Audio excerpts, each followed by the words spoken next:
Él juró nunca más salvar una vida.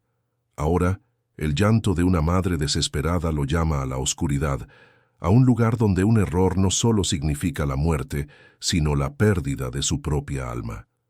¿Qué harías cuando tu mayor miedo es también la única esperanza de alguien? El aire en el santuario biológico La Sombra era tan espeso que se podía masticar. Era una mezcla húmeda de tierra mojada, vegetación en descomposición y el perfume dulzón de orquídeas salvajes que David había aprendido a ignorar. Para él la selva ya no era un milagro de la vida, era un simple perímetro que debía vigilar. Cada mañana su rutina era un ritual mecánico, una armadura contra los recuerdos. A sus 35 años, se movía con la eficiencia de un autómata, sus pasos medidos sobre el barro sin la pasión del explorador, sino con la resignación de un exiliado. David no era un guardián por vocación, era un penitente. Hacía 2 años, era el doctor David Rojas, un prodigio de la veterinaria de vida silvestre, el hombre con manos de oro que podía reparar los cuerpos rotos que la crueldad humana o la indiferencia de la naturaleza dejaban a su paso. Pero esas manos ahora solo servían para revisar las coordenadas de un GPS, para ajustar las cámaras trampa y para redactar informes insípidos sobre la densidad del follaje. Había huido de las mesas de operaciones, de la luz blanca y estéril que magnificaba cada uno de sus movimientos, y sobre todo, había huido del recuerdo de un par de ojos oscuros y confiados que se habían apagado bajo esa misma luz por su culpa. El fantasma de un chimpancé joven, perdido por 1 miligramo de anestesia mal calculado, lo seguía a todas partes, un eco silencioso en el ruidoso coro de la selva. Por eso eligió este lugar, un santuario tan remoto que sentía que ni su propio pasado podría encontrarlo. Aquí, su única misión era mantener el mundo exterior afuera y a los habitantes del santuario adentro, seguros. Una tarea simple, sin vidas pendiendo de sus decisiones, o eso creía él. Su trabajo consistía en datos, no en sentimientos. Kilómetro 7, poste de la cerca intacto. Kilómetro 8, huellas de tapir, nada fuera de lo normal. Kilómetro 9, cámara trampa número 12, batería al 50%. Era un mantra que lo mantenía anclado al presente, lejos de la sala de operaciones de su mente, donde repetía el mismo error una y otra vez. Evitaba mirar a los animales a los ojos. Veía una familia de monos aulladores y solo registraba su número. Veía un quetzal resplandeciente y solo anotaba su ubicación. Eran puntos en un mapa, no seres vivos. Era la única forma de mantener a raya el dolor, la única forma de no volver a sentir el peso de un corazón que dejaba de latir entre sus manos. A varios kilómetros de allí, en el corazón de ese mismo santuario, la vida no era una estadística, sino una batalla constante y silenciosa.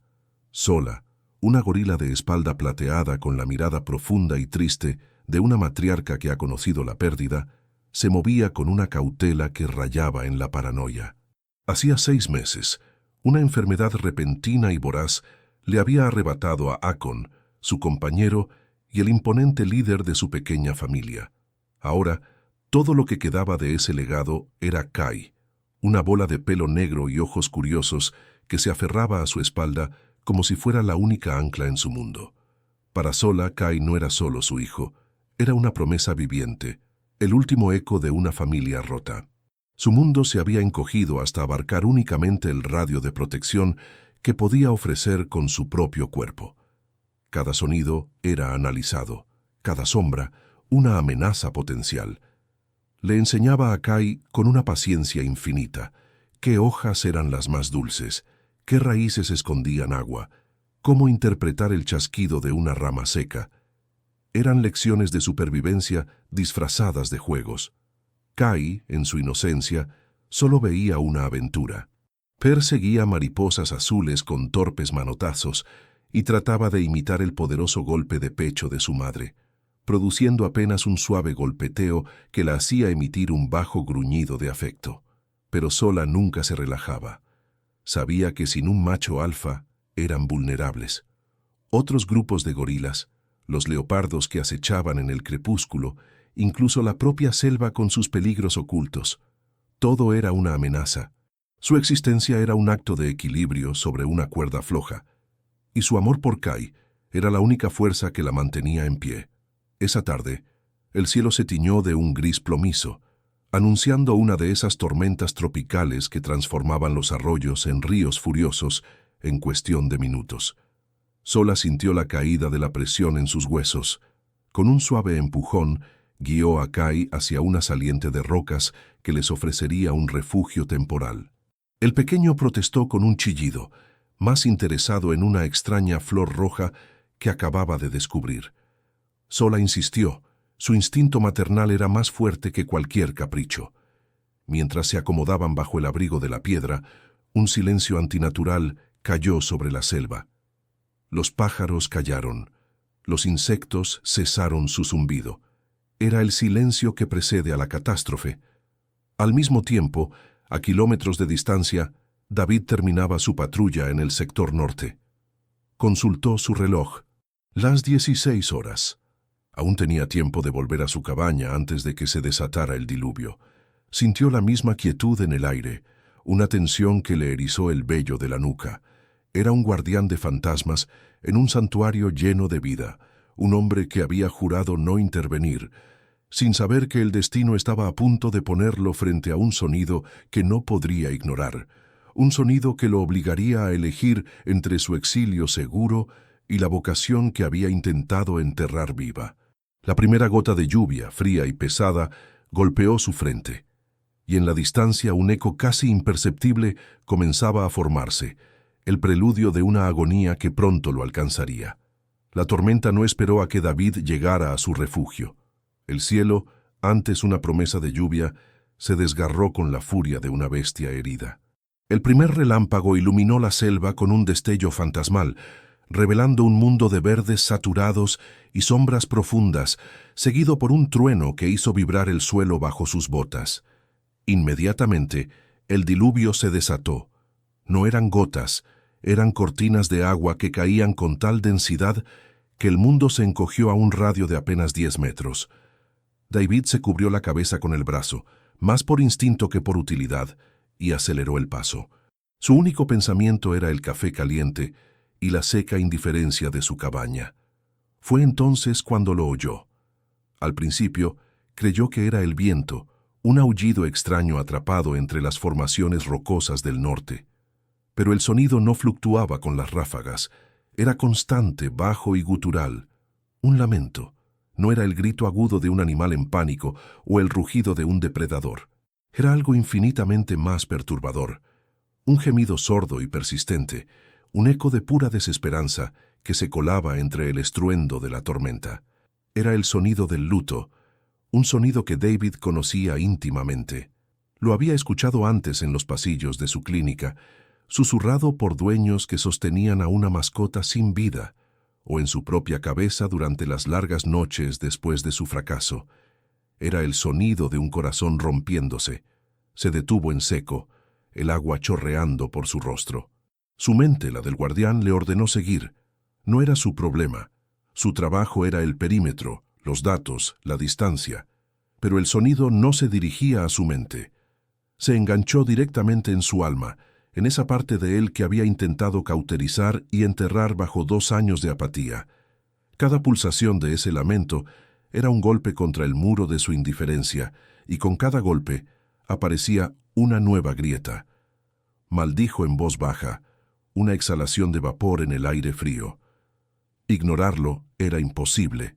Ese sonido no pedía ayuda, comunicaba una rendición, y esa rendición lo llamaba de una forma que ningún grito de auxilio podría haberlo hecho. Giró sobre sus talones, abandonando el sendero seguro, y se adentró en la parte más agreste de la reserva, guiado únicamente por el eco de una agonía que se sentía extrañamente familiar. El camino era una pesadilla.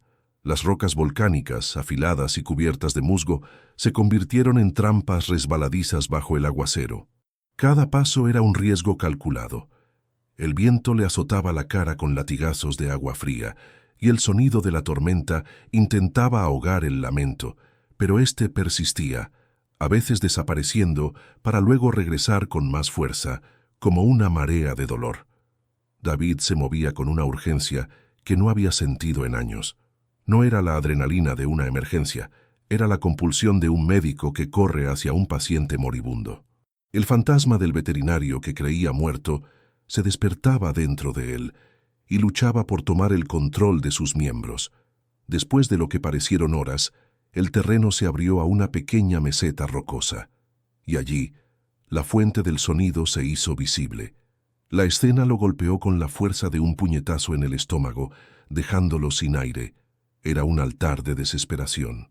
Zola, la matriarca gorila, estaba arrodillada al borde de una fisura en la tierra, una cicatriz oscura y estrecha que se hundía en las profundidades de la piedra. No era una trampa de cazadores, no era obra del hombre, era la crueldad indiferente de la propia naturaleza. La gran gorila estaba completamente absorta en su tarea inútil. Sus hombros, normalmente un símbolo de poder, estaban encorvados por el peso de la derrota. Sus manos, o lo que quedaba de ellas, estaban ensangrentadas y despellejadas de tanto arañar la roca sólida, en un intento imposible de ensanchar la abertura. El lamento que David había seguido a través de la tormenta emanaba de su pecho en oleadas rítmicas. Apenas pareció notar su presencia. Sus ojos, normalmente afilados e inteligentes, estaban vidriosos, fijos en la oscuridad de la grieta. David siguió su mirada, y su corazón se congeló. Allí abajo, a unos 3 o 4 metros de profundidad, encajado como una cuña entre las paredes de roca, estaba Kai. El pequeño cuerpo estaba inmóvil, extrañamente torcido. No lloraba, no se movía. Su silencio era 1000 veces más aterrador que el lamento de su madre. La lluvia caía sobre él, empapando su pelaje negro hasta pegárselo a la piel, haciéndolo parecer aún más pequeño y frágil. ¿Estaba vivo? La pregunta estalló en la mente de David con la violencia de un relámpago. En ese instante, el guardián David Rojas murió, y el doctor David Rojas renació. La coraza de cinismo que había construido con tanto esmero se hizo añicos, desintegrada por la imagen de esa madre rota y su hijo silencioso. Ya no veía un espécimen zoológico en una situación de riesgo. Veía a una madre, veía a un hijo, y se vio a sí mismo 2 años atrás, mirando con la misma impotencia unos ojos que se apagaban. Pero esto era diferente. Aquí no había mesa de operaciones, ni bisturís, ni monitores, solo roca, lluvia y una vida pendiendo del hilo más fino. Y esta vez, quizás, no era demasiado tarde. Se quedó inmóvil por un segundo, el agua y el dolor ajeno empapándolo por completo, sabiendo que cualquier movimiento que hiciera a continuación no solo decidiría el destino de Kai, sino también el suyo. ¿Ya imaginaste vivir algo así? Deja en los comentarios desde dónde nos estás viendo y no olvides suscribirte. El mundo se había reducido a 3 puntos en el espacio: una madre en duelo, un hijo atrapado y un hombre paralizado por sus fantasmas. La tormenta rugía a su alrededor, un coro caótico para el drama silencioso que se desarrollaba en la meseta rocosa. Por un instante, David se sintió un intruso, un espectador profano ante un sufrimiento tan primigenio. Pero el instinto que había tratado de suprimir durante 2 años tomó el control con una autoridad innegable. Su cerebro, entrenado para la crisis, comenzó a funcionar con una claridad helada, descomponiendo la tragedia en una serie de variables y protocolos. Primero, la evaluación. Su mirada de veterinario escaneó la escena, absorbiendo cada detalle con una precisión clínica. La fisura era una trampa perfecta, demasiado estrecha para que Zola pudiera bajar, demasiado profunda para que Kai pudiera salir por sí mismo. La posición del pequeño era alarmante. Una de sus extremidades estaba torcida en un ángulo antinatural debajo de su cuerpo, sugiriendo una fractura. El hecho de que estuviera inmóvil podía significar inconsciencia por el golpe, hipotermia por la lluvia incesante, o algo mucho peor. No había forma de saberlo desde la superficie. El tiempo era el enemigo principal. Cada minuto que pasaba en esa tumba de piedra las posibilidades de supervivencia de Kai se desplomaban exponencialmente. Luego, la madre. Sola era el segundo factor y el más impredecible. Su estado de shock la hacía peligrosa. Aunque ahora parecía ajena a su presencia, consumida por su dolor, cualquier intento de acercarse a la grieta podría ser interpretado como una agresión. Un animal herido, especialmente una madre protegiendo a su cría, era un polvorín de instintos. Un golpe de esa gorila de más de 100 kilogramos no lo heriría, lo desintegraría. No podía simplemente apartarla. No podía razonar con ella. El procedimiento estándar, el que cualquier manual de rescate dictaría, era claro. Debía ser neutralizada. Sedada. Esa palabra resonó en su mente como una sentencia. Sedación. De repente, la lluvia fría se sintió como sudor helado en su espalda. La imagen de la jeringa, el brillo del líquido en el vial, el sonido del émbolo al ser presionado, todo lo transportó de vuelta a esa sala de operaciones blanca y aséptica. Recordó la confianza en los ojos de Kyle, el joven chimpancé. Recordó su propia confianza, su arrogancia, al calcular la dosis. Un error minúsculo, un fallo de juicio de un solo miligramo, y la respiración de Kyle se había vuelto superficial, luego irregular, hasta que cesó por completo. La frenética carrera por reanimarlo, el sonido inútil de la máquina de oxígeno y finalmente el silencio. Un silencio tan profundo y pesado como el que ahora envolvía al pequeño Kai en el fondo de la fisura. El fantasma de Kyle estaba allí, de pie junto a él bajo la tormenta, susurrándole al oído. ¿Lo harás de nuevo? ¿Vas a cometer el mismo error? El estrés del trauma, el estado de shock de Sola. Calcular la dosis correcta para un animal en esas condiciones era un juego de azar. Demasiado poco, y solo la enfurecería. Demasiado y podría condenarla a ella también. Se estaría arriesgando a crear una segunda tragedia sobre la primera. La idea lo aterrorizó. El peso de esa responsabilidad era el mismo del que había huido, el mismo que lo había empujado a este exilio autoimpuesto. «No puedo», se dijo a sí mismo en un murmullo que la lluvia devoró al instante. Pero la alternativa era igualmente impensable. Dejar que Kai muriera allí abajo, dar media vuelta y permitir que la naturaleza siguiera su curso cruel. Eso lo convertiría en algo peor que un fracasado. Lo convertiría en un cobarde. La imagen de Sola, arañando la roca con sus manos destrozadas, se grabó en su retina. Su desesperación era un espejo de la suya. Ambos estaban atrapados, luchando contra un enemigo invisible. Ella contra la roca, él contra su propio pasado. La decisión tenía que ser tomada, y rápido. La lógica fría del guardián chocaba violentamente con la ética herida del veterinario. Con el corazón martilleándole en el pecho, David tomó la única decisión posible en medio de su tormenta interna. Se dio la vuelta y corrió. Corrió como no lo había hecho en años, deslizándose y tropezando en el barro, con las ramas arañándole la cara, impulsado por una mezcla de pánico y un propósito recién descubierto. Su puesto de avanzada, donde guardaba su equipo, estaba a casi 1 kilómetro de distancia. 1 kilómetro que se sentía como una maratón. Al llegar a la pequeña cabaña, entró de golpe, empapado y sin aliento. Sus ojos buscaron frenéticamente. Cuerdas de escalada, un arnés, un botiquín de primeros auxilios. Lo apiló todo sobre la mesa con manos temblorosas. Y entonces, su mirada se posó en la caja metálica cerrada con llave en la esquina. Dentro, junto con otros suministros médicos, descansaba el rifle de dardos tranquilizantes. El arma de su fracaso, la fuente de sus pesadillas. Se quedó mirándola, la lluvia golpeando el techo de hojalata como un tambor de guerra. Podía sentir el frío del metal en sus manos sin siquiera tocarlo. Abrir esa caja era cruzar un umbral del que juró nunca regresar. Coger ese rifle significaba aceptar la posibilidad de fallar de nuevo, de manera espectacular y definitiva. Era una apuesta de 2 vidas contra la estabilidad de su propia mente rota.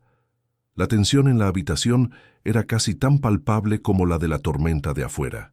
La vida de Kai dependía de una elección que David no se sentía capaz de hacer, y el tiempo seguía corriendo.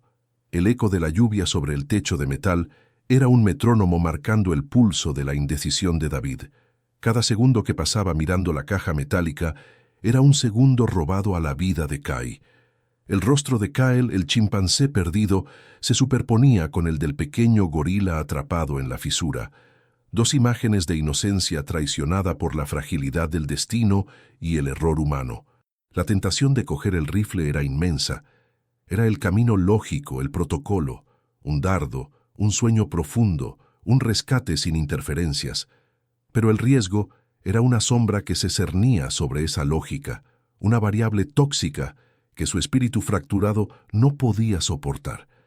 Entonces un pensamiento diferente, radical y peligroso comenzó a abrirse paso a través de la niebla de su pánico. ¿Y si el protocolo estaba equivocado? ¿Y si la solución no era la fuerza ni la química, sino algo que había olvidado cómo usar? La confianza. Miró sus propias manos, las mismas que habían fallado una vez, y se preguntó si podrían servir para algo más que para causar daño o redactar informes. La imagen de Sola, ignorándolo por completo, consumida por su propio infierno, regresó a él. Ella no lo veía como una amenaza, apenas lo registraba. Quizás en esa indiferencia nacida del dolor había una oportunidad, una puerta estrecha que la sedación cerraría de golpe. En un instante de claridad desgarradora, tomó una decisión que iba en contra de cada fibra de su entrenamiento, pero que se sentía extrañamente correcta. Como una pieza de un rompecabezas que finalmente encaja en su lugar. Dejó la caja metálica intacta. El rifle de tranquilizantes permanecería en su tumba de acero. Si iba a fallar de nuevo, no sería por un error de cálculo químico, sería por un error de fe. Con una nueva determinación endureciendo sus facciones, agarró las cuerdas, el arnés y el botiquín médico. Ignoró el peso del equipo y se lanzó de nuevo a la tormenta, esta vez corriendo no desde su pasado, sino hacia su redención. El camino de regreso a la meseta fue una lucha brutal contra los elementos. El viento aullaba como un depredador y la lluvia intentaba cegarlo, pero él avanzaba con la tenacidad de un hombre que ha hecho las paces con su peor miedo. Ya no era una cuestión de si podía salvar a Kai, era una cuestión de cómo lo haría, y la respuesta no estaba en su equipo, sino en su humanidad. Cuando llegó de nuevo al borde de la fisura, el corazón le dio un vuelco. La escena era casi la misma, pero el tiempo había dejado su marca cruel. Zola había dejado de arañar la roca. Ahora yacía parcialmente sobre la abertura, sus fuerzas agotadas, emitiendo un gemido bajo y continuo. Y abajo, en la oscuridad, David vio un leve movimiento. Un espasmo casi imperceptible en una de las pequeñas manos de Kai. Estaba vivo. Esa mínima señal de vida fue la chispa que encendió la pólvora de su plan. No había más tiempo para dudar.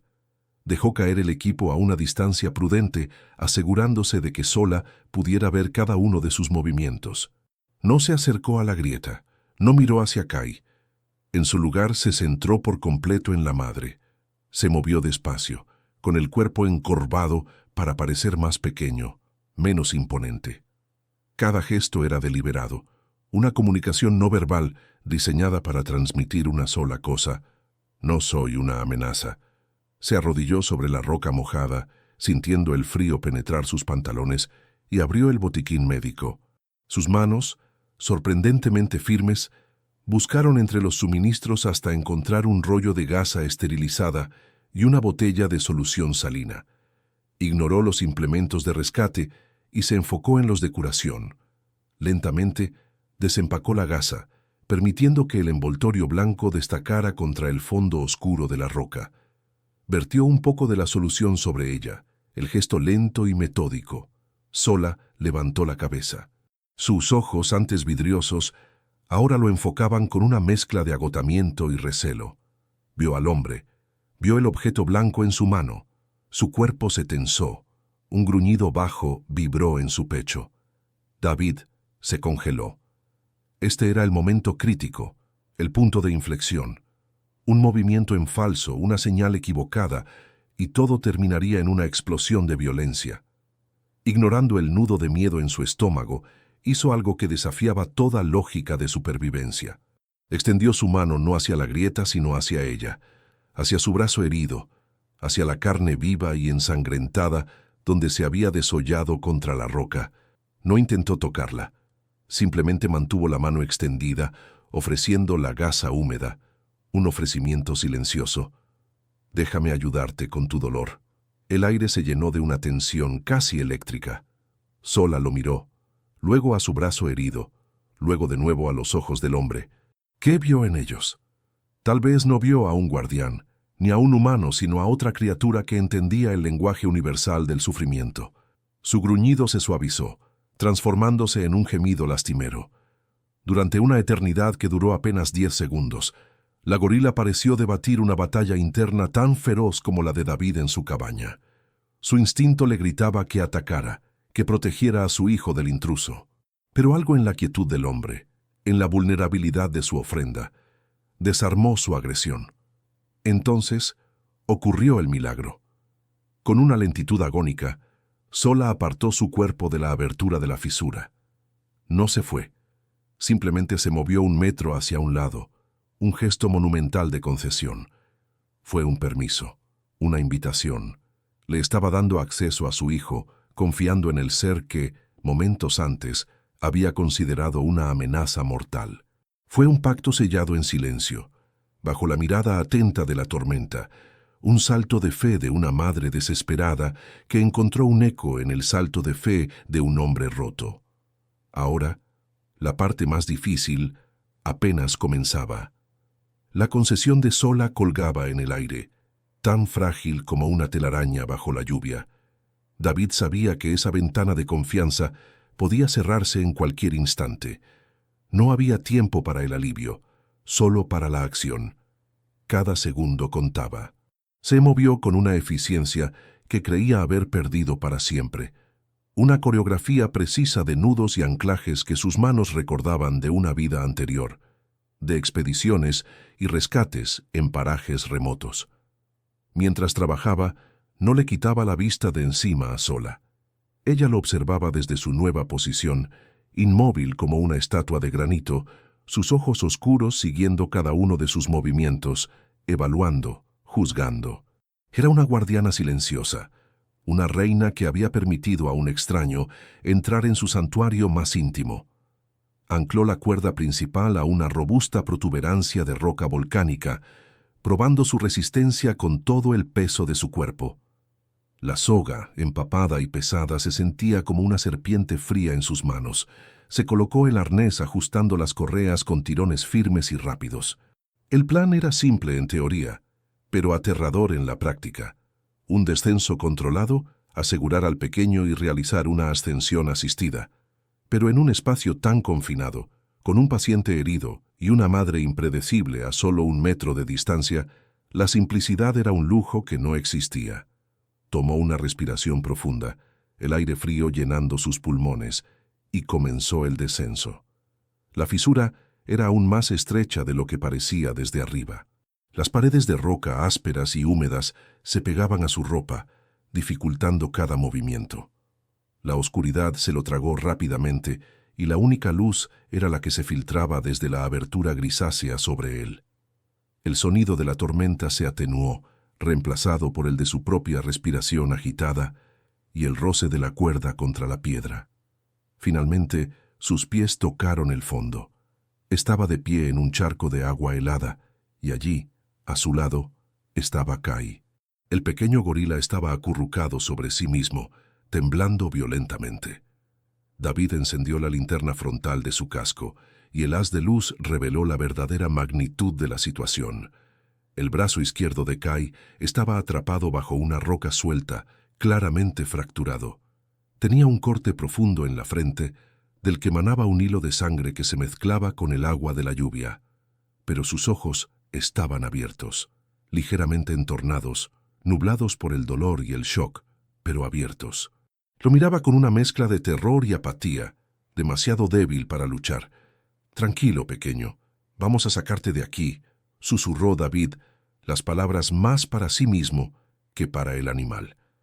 Trabajó con la delicadeza de un cirujano. Primero, evaluó el brazo atrapado. Con un esfuerzo controlado logró desplazar la roca lo suficiente para liberarlo. El pequeño emitió un gemido ahogado de dolor que resonó en el espacio cerrado y llegó hasta la superficie, provocando un gruñido de angustia de Zola. David tuvo que ignorarlo y concentrarse. Usando una venda y dos ramas cortas que había en el fondo, improvisó una férula para inmovilizar la fractura, minimizando el daño durante la subida. Luego vino la parte más delicada, asegurarlo para el ascenso.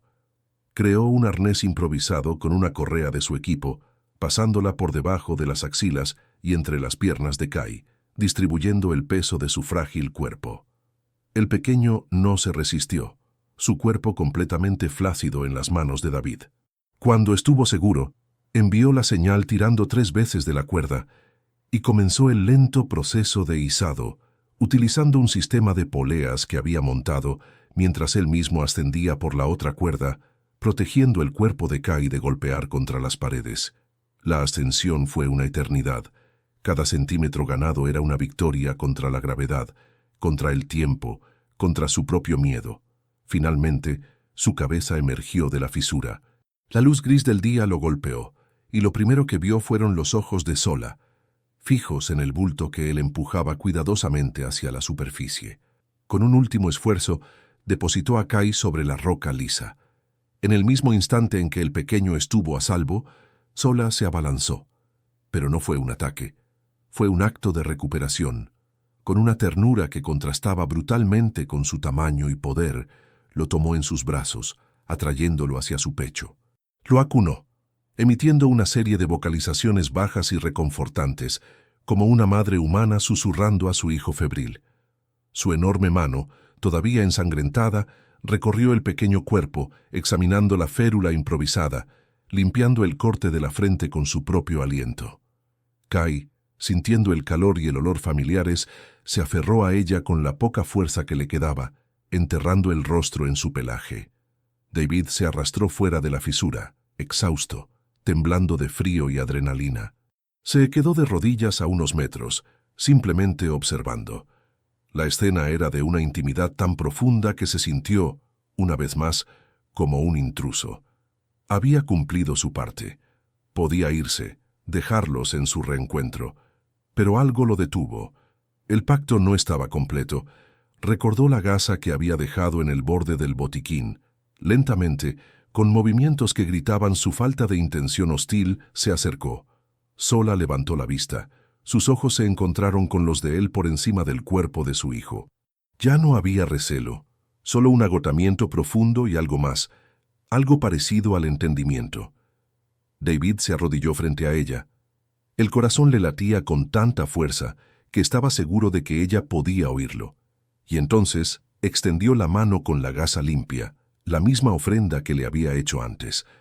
Zola lo observó durante un largo segundo, y luego, en el gesto más extraordinario que David había presenciado en toda su vida, extendió su propio brazo herido. No lo retiró, no se encogió. Se lo ofreció. Con un cuidado infinito, David limpió la herida. La piel estaba desgarrada, la roca la había castigado sin piedad. Aplicó un antiséptico suave y luego envolvió el antebrazo de la enorme gorila con la venda blanca. Mientras lo hacía, sus dedos rozaron el pelaje áspero y la piel cálida de Zola. Fue un contacto que trascendió las barreras de las especies. Un curador humano atendiendo la herida de una madre gorila, mientras ella acunaba al hijo que él acababa de salvar de las entrañas de la tierra. En ese momento, bajo la lluvia que comenzaba a amainar, no eran un hombre y un animal. Eran dos seres que habían compartido un trauma, un miedo y ahora un milagro. La tormenta se disipó con la misma rapidez con la que había llegado, dejando tras de sí un mundo lavado y reluciente, como si la propia selva hubiera exhalado un suspiro de alivio.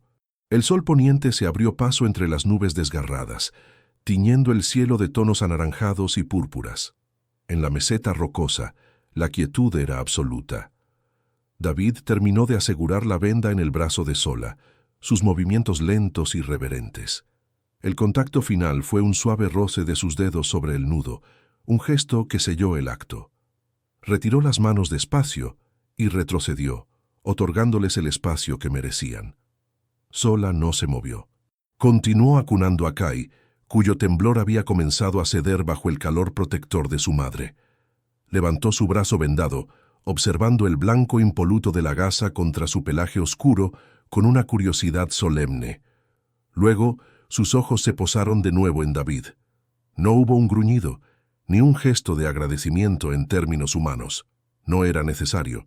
En la profundidad de su mirada, David leyó un reconocimiento más antiguo y profundo que cualquier palabra. Una comprensión silenciosa que validó cada segundo de terror, cada duda y cada gota de fe que había invertido en ese rescate. Con una gracia majestuosa, Sola se puso de pie. Sosteniendo a Kai con una gentileza increíble, se giró y sin una segunda mirada se adentró en la espesura de la selva, desapareciendo entre las hojas goteantes. David se quedó solo, de rodillas sobre la roca fría, observando el lugar por donde se habían ido. El agotamiento físico lo golpeó de repente, una ola que amenazaba con derribarlo. Pero debajo de esa fatiga, sentía algo que no había experimentado en 2 largos años. Una sensación de ligereza, el peso aplastante que había cargado sobre sus hombros, el fantasma de que él no había desaparecido, pero ya no era una carga insoportable. Se había transformado en una cicatriz, un recordatorio no solo de su fracaso, sino también de su capacidad para sanar y para ayudar a sanar. Las semanas que siguieron fueron una metamorfosis silenciosa para David. La apatía que había sido su compañera constante se evaporó como la niebla matutina. La rutina mecánica de sus patrullas se impregnó de un nuevo propósito. Ya no veía el santuario como un perímetro que custodiar, sino como un hogar que proteger. Su mirada ya no se deslizaba sobre los animales como si fueran meras estadísticas. Ahora se detenía, observaba, aprendía. Veía las intrincadas dinámicas de una tropa de monos capuchinos, la paciencia de un perezoso moviéndose entre las ramas, la belleza fugaz de un colibrí suspendido en el aire.